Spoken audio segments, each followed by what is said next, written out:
Bonjour. Bonjour. Alors, merci d'être venu assister à ce regard croisé qui va durer 1 heure, donc de 10h30 à 11h30, sur le sujet du comment repenser le retail aujourd'hui. Donc, je vais animer cette conférence, cette table ronde, comme on peut dire. Donc, je suis Sandrine Jean, directrice générale du Popeye, et je serai accompagnée pendant cette heure de Mathias Tenenos, président de Forme et Sculpture, et de Gaël Weiss, chef de projet, c'est Square Solutions. Et Mathias, toi-même, tu seras accompagné de Linda Gedoubi, chef de projet chez Forme et Sculpture également. Alors, donc, comme je vous l'ai dit, je suis Sandrine Jean de Popeye France. Donc, une petite introduction pour ceux qui ne connaîtraient pas Popeye. Donc, Popeye est un réseau international qui fait partie du réseau Shop.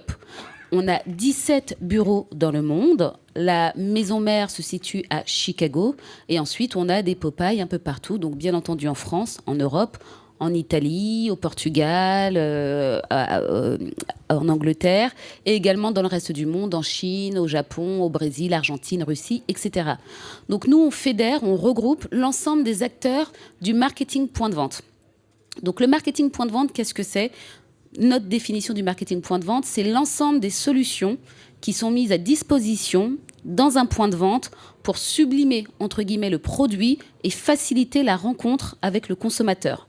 Donc ça va de la PLV, du mobilier commercial, des systèmes digitaux qui sont dans les points de vente, de l'agencement général du point de vente, du merchandising, de l'animation commerciale et également des études shopper. Puisqu'effectivement, quand on fait du merchandising, si on dit qu'on part plus à droite, plus à gauche, qu'on met la caisse devant, etc., ça se base sur des études. Donc en fait, c'est l'ensemble de ces opérations qui constituent le marketing point de vente.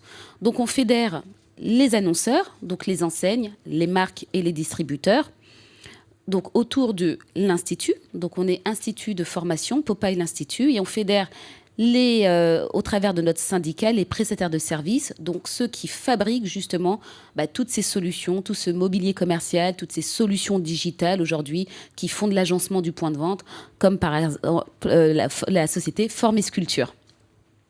Alors, très rapidement, et pour finir sur Popeye France, notre activité, pour ceux qui n'ont jamais participé à l'un de nos événements, donc on organise le salon Popeye, Popeye le salon et le concours des Popeye Awards qui a eu lieu il y a 2 semaines, le 5, 6, 7 octobre dernier à Porte de Versailles. Donc c'est un salon qui rassemble en temps normal 15 000 visiteurs professionnels, donc comme je le disais, enseignes, distributeurs, prestataires de services, marques.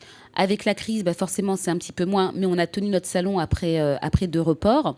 Et le concours des Popeye Awards, auquel vous participez chaque année, Forme et Sculpture, donc qui est un concours qui récompense les meilleures solutions marketing point de vente. Donc, c'est toutes les solutions de PLV, toutes les solutions d'agencement, solutions de digital point de vente. On est également un club, on rassemble les annonceurs donc dans le club marketing at retail et on organise des journées, des matinées, des conférences, des cocktails, etc. autour de différents sujets sur le commerce, le pouvoir d'achat, la grande distribution. Popeye Academy, on est organisme de formation, comme je le disais, au travers de l'Institut. On a un catalogue d'une dizaine de formations professionnelles certifiées sur les différentes thématiques du marketing point de vente.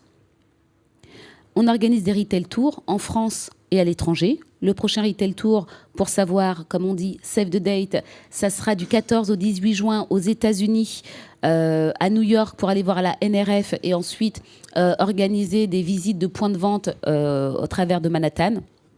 On a un incubateur de start-up où on regroupe des start-up qui ont des solutions digitales pour le point de vente. Et enfin, et pas des moindres, on a un label d'éco-conception, le label Eco-Popeye, où vous êtes également certifié. Décidément, vous êtes vraiment un adhérent exemplaire chez nous. Vous êtes également certifié, donc c'est un label qui certifie une démarche d'éco-conception dans la fabrication de PLV.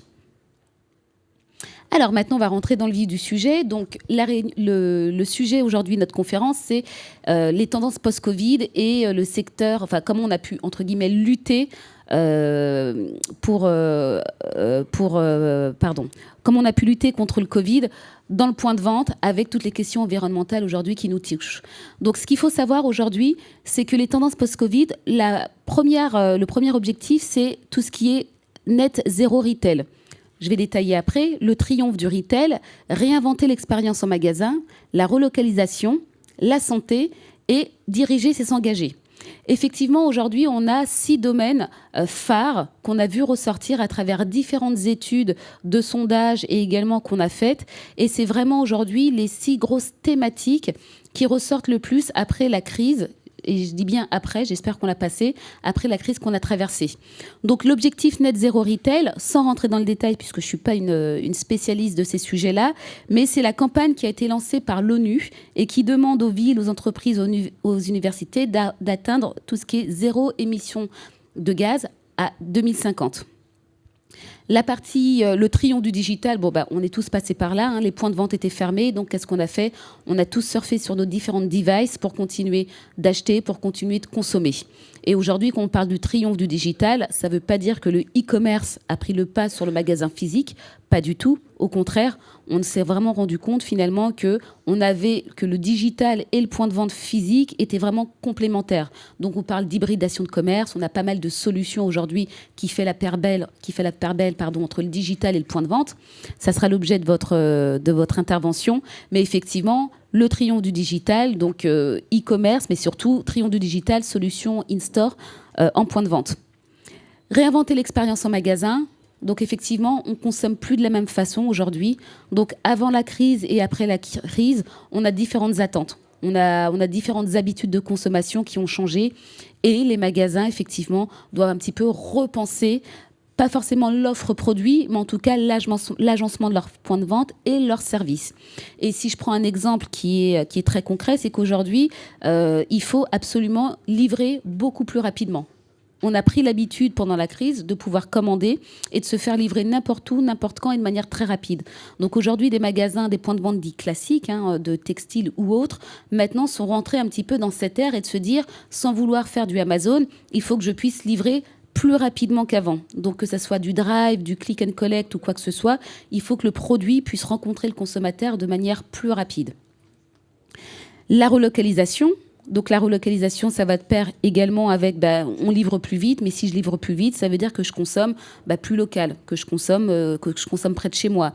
Et puis ça va également avec le 5e champ qui est la santé. Aujourd'hui, on se dit, on a tous traversé une crise économique, mais avant tout sanitaire. Et le but, c'est de se dire, il faut consommer différemment, il faut consommer peut-être plus bio, mais pas forcément plus bio, mais de manière plus vertueuse. Et donc, effectivement, recentrer un petit peu, faire la paire belle au petit commerce de centre-ville, manger plus local, consommer plus local. Et enfin, diriger, c'est s'engager, parce que tout ça, c'est ce qu'aujourd'hui un point de vente doit faire, c'est ce que attendent les consommateurs. Mais pour avoir ce changement-là, il faut qu'effectivement, tous les organes de direction également s'engagent aussi vers ces différents sujets. C'est pas forcément facile. Il y a des sujets qui sont économiques, des sujets culturels, mais effectivement, on doit changer. Et si on veut changer, si le consommateur change, si le salarié doit changer, la direction elle-même aussi doit évoluer.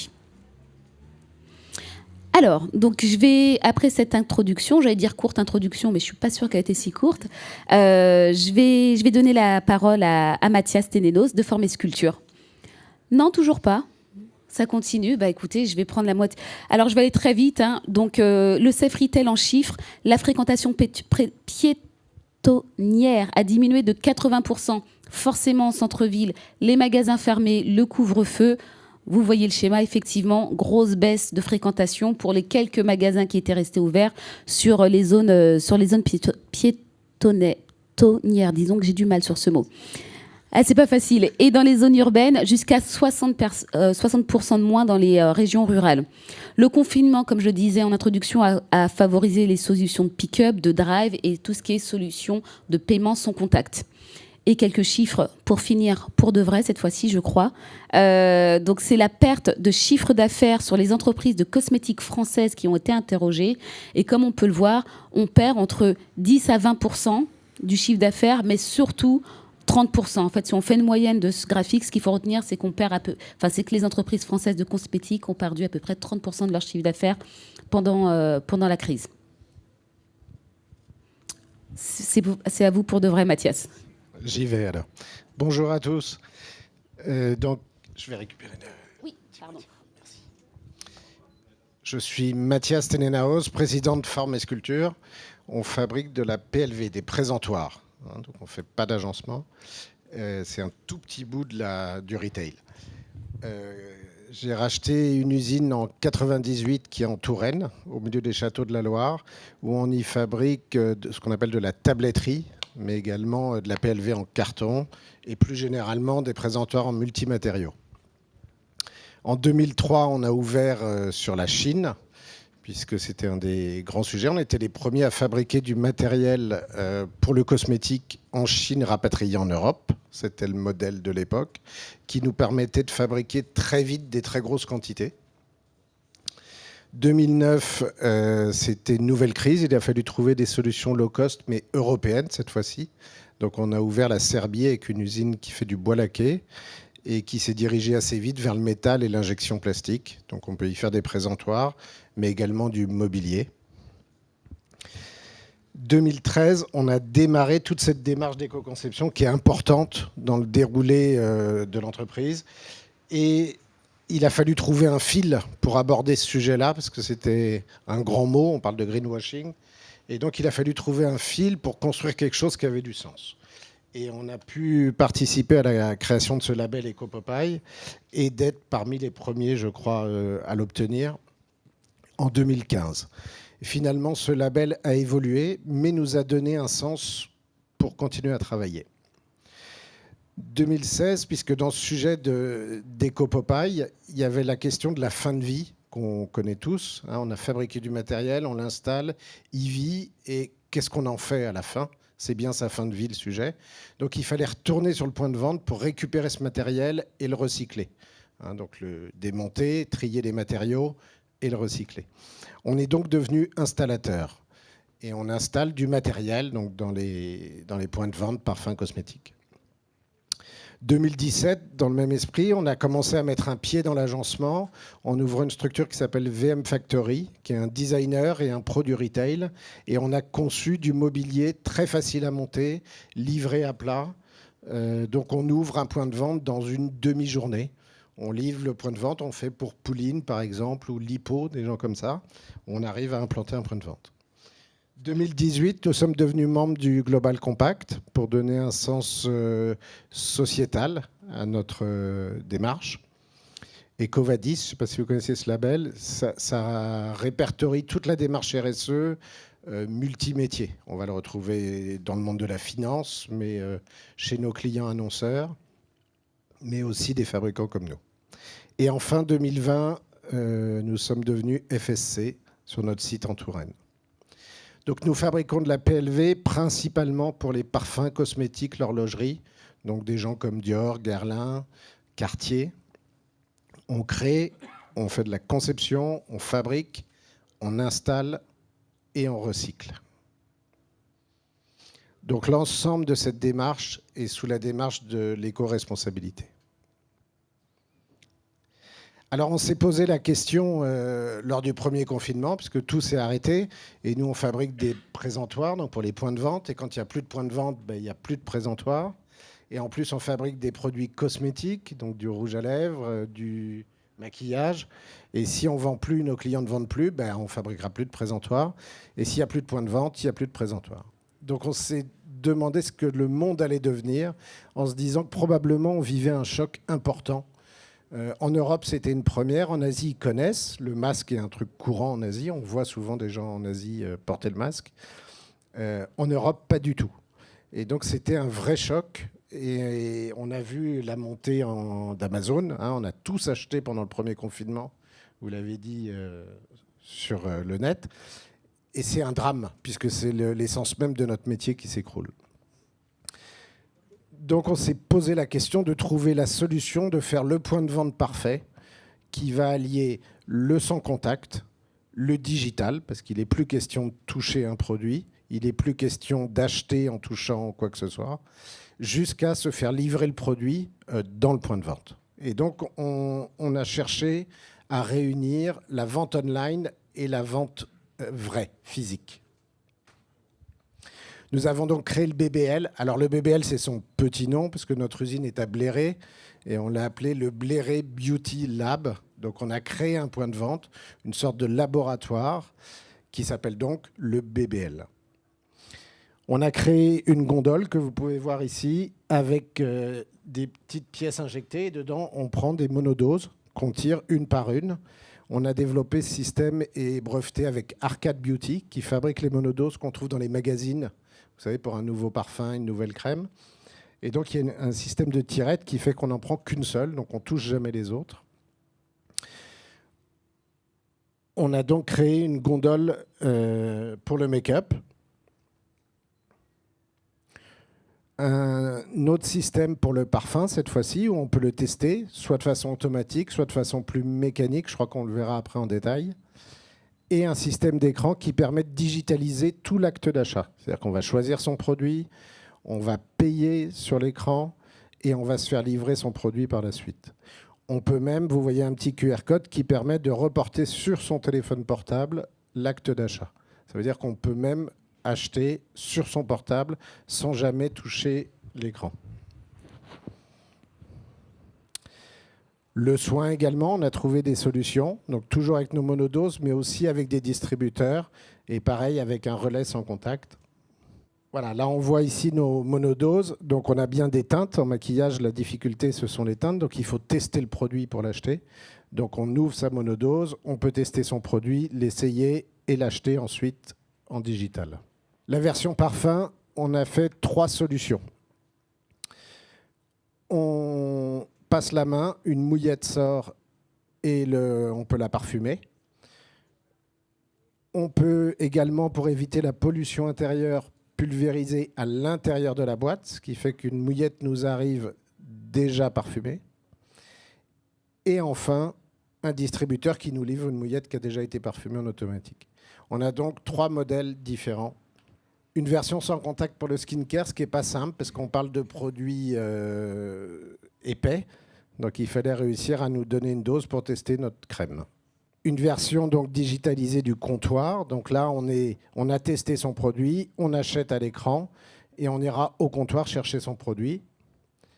Et enfin, un robot qui, lui, est la révolution de notre point de vente, puisqu'il permet d'entrer en stock des produits, de gérer les stocks, de gérer la date limite de validité, de nous livrer le produit une fois qu'on l'a acheté.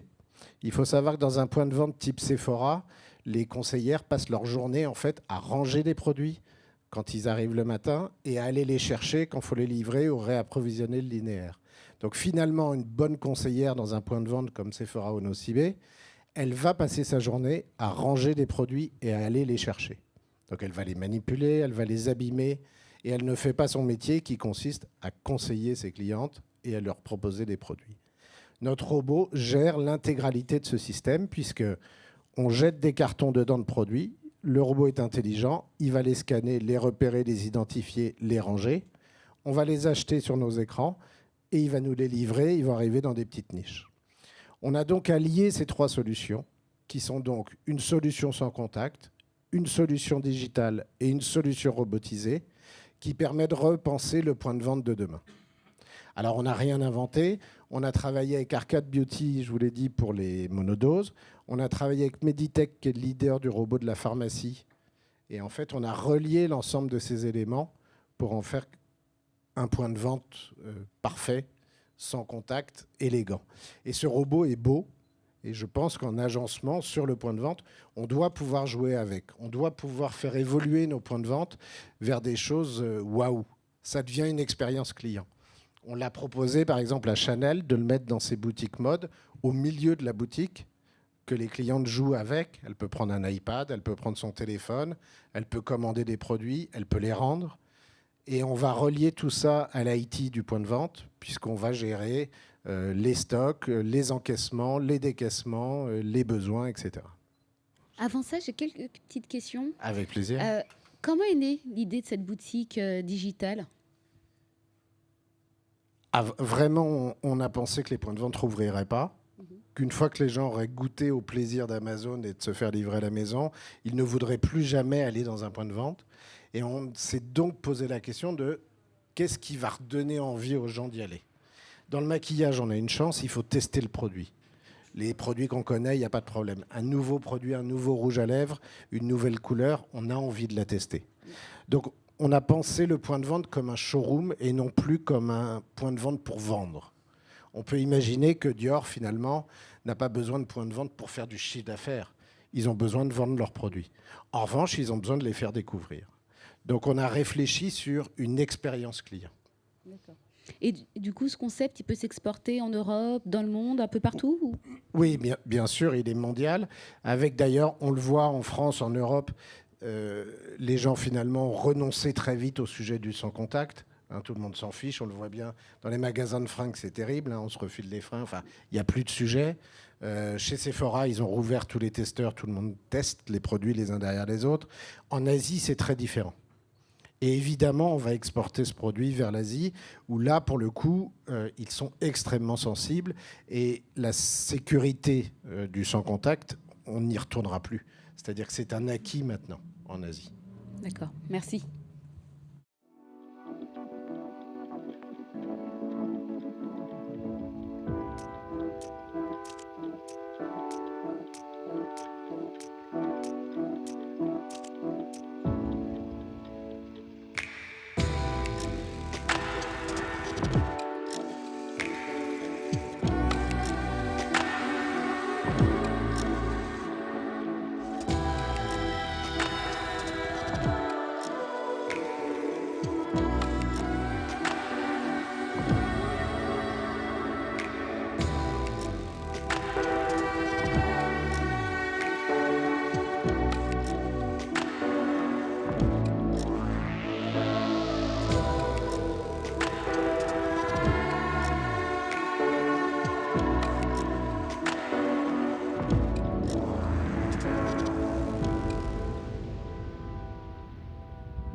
Très inspirant, bravo.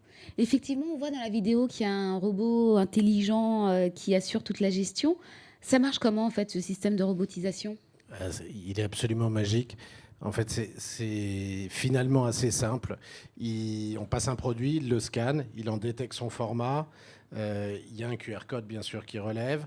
Et il va le prendre, ces deux lames en acier, finalement, qui viennent le pincer et aller le poser dans des tablettes. Donc, il optimise son espace. Il sait où il a rangé ses produits. C'est finalement assez étonnant et assez simple de construction. Et la clientèle type, du coup, de ce type de point de vente, c'est qui? Alors, en toute logique, ça devrait être les retailers, des gens comme Sephora, comme Nocibé. On a beaucoup de mal à les atteindre. Je ne suis pas sûr qu'ils soient matures sur ce type de produit aujourd'hui. Voilà, moi, j'espère qu'une maison va se lancer et le mettre dans ses propres points de vente, dans ses flagships. Des gens comme Dior Beauté, ou des gens comme Kiko, par exemple, qui gèrent énormément de références. C'est un sujet pour eux. Voilà. Donc, mais en toute logique, ça devrait être les retailers. D'accord. Et ce type de boutique, ça peut s'installer pour vous aussi bien dans un centre commercial, en dur, qu'en centre-ville, qu'en zone périphérique, où il y a un endroit type, quand même, une localisation pour ce type de point de vente? Non, bien sûr. On parlait tout à l'heure de relocaliser les petits centres-villes. Ce serait une solution. On pourrait faire des mini Sephora dans des petites villes en les automatisant, par exemple. On retrouverait aussi dans les centres commerciaux. Dans les aéroports, travel retail, on voit bien qu'il y a un problème de fréquentation aujourd'hui.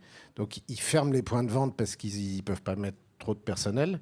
On pourrait avoir tout à fait 2-3 points de vente sur une zone avec une personne qui tourne simplement pour vérifier que tout va bien. Et donc, c'est des vraies solutions de petits points de vente autonomes. D'accord. Est-ce qu'il y a des questions dans la salle? Ou les personnes qui nous suivent sur Internet, n'hésitez pas si vous avez des questions à poser à Mathias. Alors, vous allez économiser de l'argent? Non, si on amortit le robot, alors c'est difficile de répondre comme ça dépend de sa taille et de la taille. Mais si on amortit le robot sur le personnel qu'on libère pour s'occuper des conseillers, voilà, une personne à l'année paiera largement le robot qui va s'amortir sur 3 à 5 ans.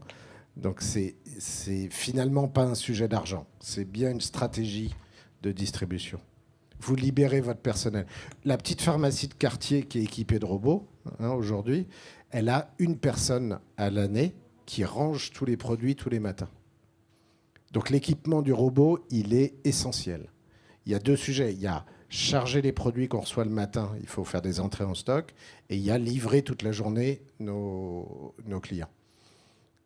Donc l'économie est immédiate. Du mal dans tous les cas à vendre un nouveau projet. Il faut rééduquer votre marché et je pense qu'il y a un petit peu de boulot dans tous les métiers qu'on a autour de la table. C'est ce qui s'est passé. Donc finalement, vous avez eu de la chance, vous avez travaillé sur un truc prospectif pour l'avenir. Et je pense que c'est bien pour la boîte aussi, parce qu'en termes d'image, c'est bien. Mais finalement, vous êtes toujours dans votre modèle traditionnel aujourd'hui. Ah, on est resté complètement... On n'arrive pas à faire la bascule. Aujourd'hui, on en propose une expérience client. C'est clair. Effectivement, on n'arrive pas à basculer du tout. Et je pense que le marché n'est pas mature. Alors, c'est le marché ou les gens que vous avez en face? Parce que le marché, c'est nous qui... Les deux. Parce que nous, on est plutôt à dire aujourd'hui, on a, avec la clientèle traditionnelle, pour les faire aller dans ce monde-là, il faut les rééduquer complètement, parce qu'ils ne sont pas prêts. Oui. Voilà. Je pense que cette idée-là est très différente en Europe et en Asie notamment. En Asie, ils sont plus matures. Ils n'ont pas de produits. Par exemple, si vous allez dans un mall à Shanghai, il n'y a pas de produits vente sur le corner. Donc les conseillères courent derrière. Donc elles font 300 mètres pour aller chercher un produit pour vous le livrer. Donc là, il y a un vrai sujet d'efficacité. Mais il y a un problème de maturité, oui. Ok, merci. Les freins majeurs. Ah, j'ai pas de frein. J'ai pas le bon. Tout le monde trouve ça formidable. Et on se revoit dans 2 mois. Voilà. Ça fait 1 an qu'on se revoit dans 2 mois.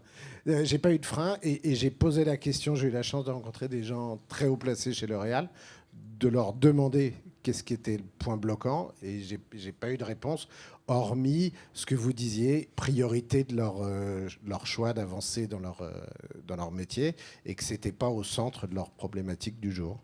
Voilà. C'est vraiment un problème de gouvernance. On parlait de gouvernance en intro. Il y a un sujet gouvernance. Il va falloir un jour que quelqu'un décide d'y aller et je pense qu'après ça partira. J'espère. Attendez, pour des facilités vis-à-vis des gens qui nous écoutent, voilà. Il vaut mieux poser les questions dans le micro. Merci. Ma question, c'était est-ce que vous avez vérifié au travers d'études que l'expérience client soit aussi satisfaisante, voire meilleure que celle qu'on a habituellement? Non, pour l'instant, il faudrait qu'on le teste en réel. Pour l'instant, je n'ai que des avis positifs, des gens qui viennent le voir physiquement chez nous, dans le showroom, et des présentations qu'on fait. Malheureusement, il faudrait un point de vente réel, avec un acte de paiement réel, pour qu'on puisse le tester. Aujourd'hui, nous, on a tout créé, tout inventé. On a créé même une collection de produits pour la mettre à l'intérieur. On a joué, on a fait du factice. Mais je demande que ça, que quelqu'un se lance et qu'on essaye. J'ai même réfléchi à ouvrir un point de vente réel, mais a priori, c'est compliqué d'avoir les produits, c'est-à-dire de signer avec nos clients qui nous livrent en maquillage et en parfum. Mais il faut y aller, il faut le faire. Il faut devenir retailer. Voilà. S'il y a des gens intéressés pour devenir retailer, j'en suis.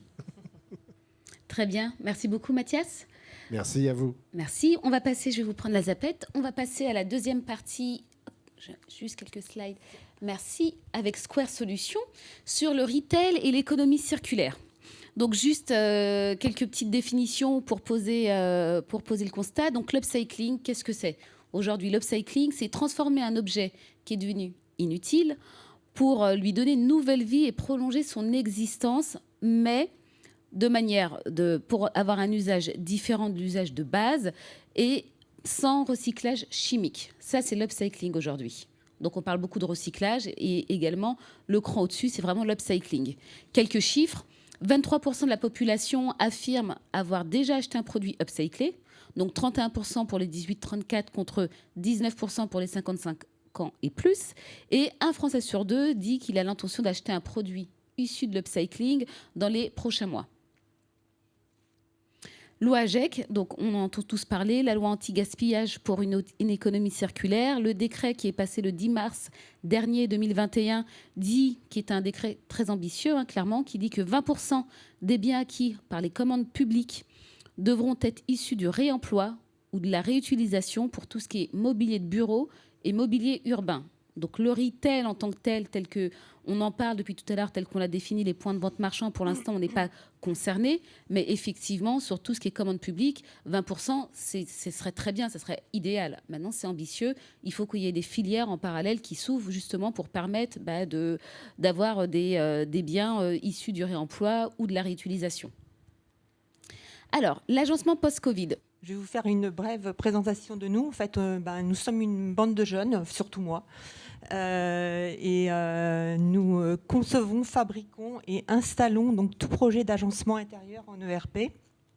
On accompagne à 360 degrés nos clients. On travaille à la fois le point de vente, mais aussi les bureaux professionnels et l'hôtel et la restauration. On propose donc des solutions d'aménagement sur mesure qui visent à retranscrire, mais surtout à respecter l'identité des marques dans leur charte architecturale.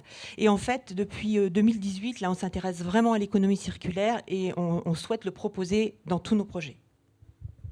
Oups. Donc, à quoi vous attendre quand on parle de Square Solutions? C'est qu'on vous parle d'économie circulaire, de upcycling, d'éco-conception, mais aussi de conseils, des coûts de qualité. Donc, vous avez bien compris, c'est un pilotage de projet à 360 degrés. Les uppers. Qu'est-ce que sont les uppers? Donc, c'est un collectif qui regroupe des acteurs talentueux dans l'économie circulaire. Il y a 3 grandes catégories de métiers. Il y a ceux qui produisent la matière recyclée. Il y a les fabricants de mobilier responsable et éco-conçu. Et des gens comme nous, des agenceurs qui pilotent les projets d'ameublement. Et la mission de ce collectif, c'est vraiment de travailler en B2B avec les entreprises qui souhaitent réduire leur impact environnemental en ERP.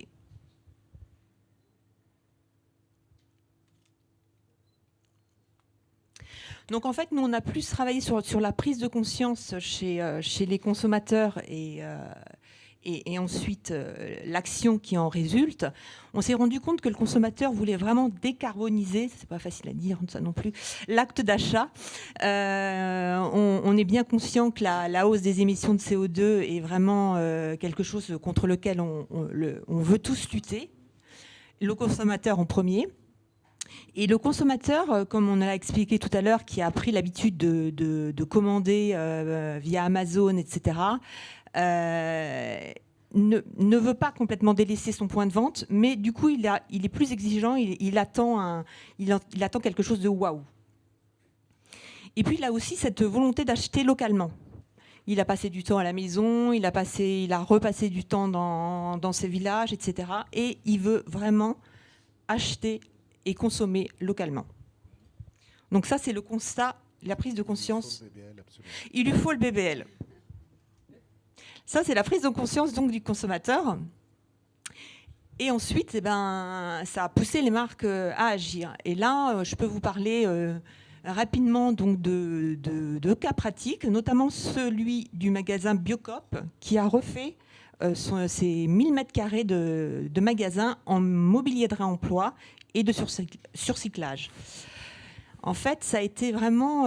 l'idée, c'est de faire de cet endroit un endroit d'échange, un endroit où on peut consommer localement avec des espaces non marchands. Et ça a été vraiment un projet de collaboration, notamment avec Merci René, qui est un des membres des Uppers, et qui permet donc aux clients de faire toutes leurs courses sans utiliser d'emballage. Et Pierrick Deronne, le président du groupe, est intervenu au salon du MPV qui a eu lieu donc, il y a 15 jours maintenant, pour nous partager cette expérience. Ça, c'était donc l'exemple de Biocop.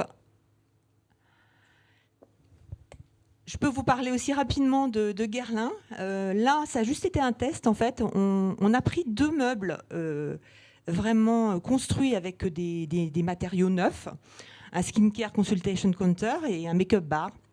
Et on a fait le même exercice en utilisant des parties upcyclées et des matières issues de l'économie circulaire. Mais vous savez bien que pour toutes les marques, il faut garder l'aspect architectural et garder l'identité de la marque. Du coup, tous ces éléments, on les a mis non visibles et on l'a recaché avec du mobilier neuf, mais qui cachait tout ce qui était upcycling. Et là, on a vu qu'on pouvait vraiment gagner en ressources et utiliser que 18% de nouvelles parties pour un même meuble, hein, vraiment. Là, vous avez quelques images de ce qu'on fait. Nous avons refait avec d'autres Uppers, hein, puisqu'on est un collectif, une cité universitaire. On a fait aussi des bureaux. Ah, j'ai pas toute la... Si, non ? Bah non, il y avait une autre... C'est pas grave. On fait aussi des bureaux. On a fait les bureaux de ESUS. ESUS qui, en fait, récupère tous les déchets des gros travaux. Donc, on fait à la fois hôtel, restauration et point de vente. Donc, nous, on est surtout sur la réflexion, avec quelques exemples comme je vous ai montré. Merci. Petite question, du coup, Ouais. les Uppers, comment elle est née cette initiative et il y a combien de temps ? Alors, cette initiative, elle est née grâce à quelqu'un qui est avec nous aujourd'hui, Philippe Jarnia. On peut en parler 2 heures, mais... Non, c'est d'abord une observation de ce qui se passait sur le terrain. C'est vrai qu'il y a des ateliers qui étaient un petit peu éparpillés un peu partout en France et qui répondaient ponctuellement à des ouvrages, à des demandes d'aménagement. Et notre mission en février 2020, ça a été simplement de leur dire vous avez intérêt à vous regrouper et l'ameublement français peut être une belle place pour vous recevoir en termes de collectif. Donc voilà, on leur a proposé effectivement de nous rejoindre avec deux objectifs clairement définis. Bon, individuellement, c'est pas des gens, c'est pas des grosses industries entre guillemets, c'est plutôt des petits ateliers. Tout à fait. Et donc on avait intérêt à les accompagner en termes de collectif déjà. Et puis la deuxième chose, c'est de construire des passerelles avec l'industrie, parce qu'effectivement, vous l'avez dit, la loi AGEC va certainement booster tout ce secteur. Et les industriels ne savent pas faire de l'upcycling parce qu'on ne sait pas. On a besoin de gisements qui sont permanents quand on est industriel.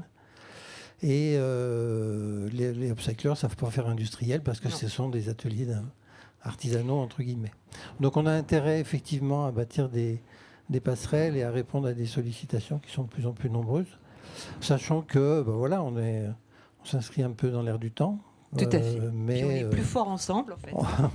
On a la prétention que c'est pas une mode, quoi. Voilà. Février 2020, du coup, ça n'avait rien à voir avec le Covid. C'est pas conjoncturel, c'est pas une réponse au Covid de se dire on va s'associer et être plus fort.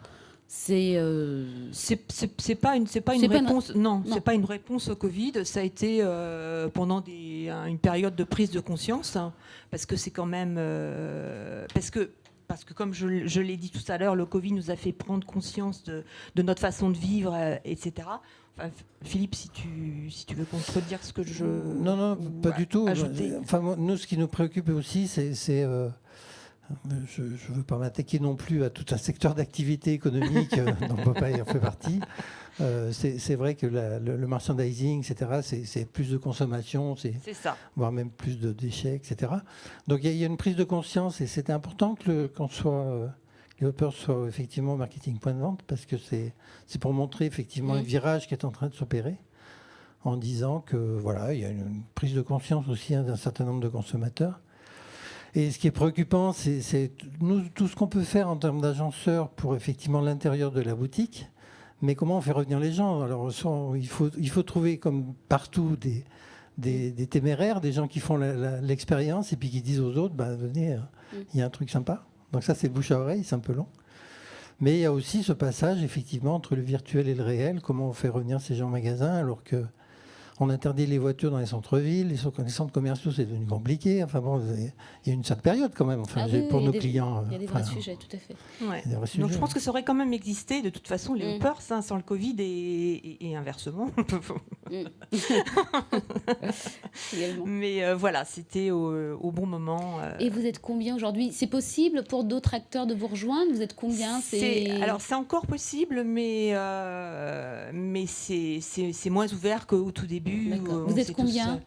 Je ne sais pas exactement. On est une trentaine. Ouais, voilà. D'accord. Et vous avez un objectif d'adhérents, en fait, de participants? On est un mouvement, c'est-à-dire qu'on ne s'est pas non plus bloqué sur un club, etc. Donc, à la limite, des industriels qui vont intégrer toute cette notion de réemploi et d'utilisation de matières en seconde vie peuvent devenir demain des hoppers, quelle que soit leur taille. Ça peut évoluer, ça peut, voilà. On n'est pas prêt au niveau de l'industrie aujourd'hui de mettre sur des machines des produits qui viennent de recyclage. Voilà. Donc il faut inventer toute la maille industrielle, vous l'avez dit tout à l'heure. Très bien. Merci beaucoup. Merci à vous.